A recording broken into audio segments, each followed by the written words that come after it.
Bonjour, bienvenue dans notre nouvelle émission Beyond Web TV sur l'art. Nous souhaitons aujourd'hui parler d'un problème dont vous entendez parler depuis des semaines, des mois. Un groupe terroriste s'attaque aux valeurs essentielles de l'humanité. Il bafoue les droits les plus élémentaires de l'humanité, mais maintenant, il y a un autre phénomène qui se passe. Nous avions tous appris sur les bancs de l'école que la région du Tibre et de l'Euphrate était une zone essentielle dans la genèse de la civilisation.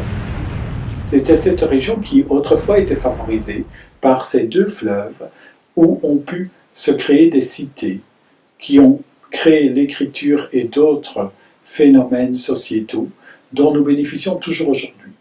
Ce groupe terroriste non seulement s'y attaque, mais en plus en fait une de ses sources de financement essentielles. Les experts estiment ainsi qu'elle est même la deuxième source de financement après le pétrole de ce groupe.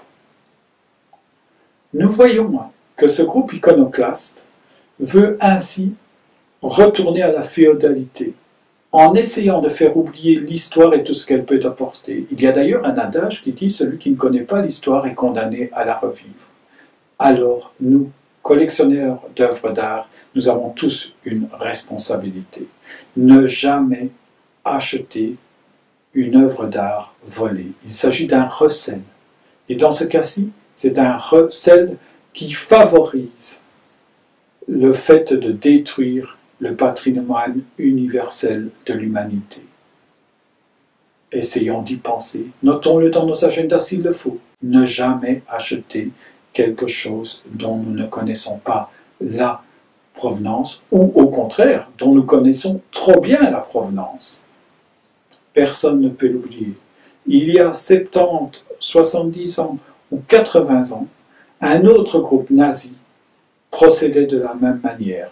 Il décrétait que certaines œuvres étaient abominables, contre tout ce qu'il pouvait penser. Et pourtant, certains de ces dignitaires en tiraient des bénéfices.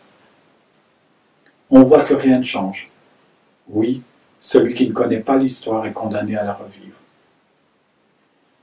L'art est plus fort que tout. Il suffit d'un mot parfois, il suffit d'un trait pour qu'une pensée puisse subsister. Et c'est ça sa force. Continuons à lui donner ce pouvoir. Bonne journée à vous.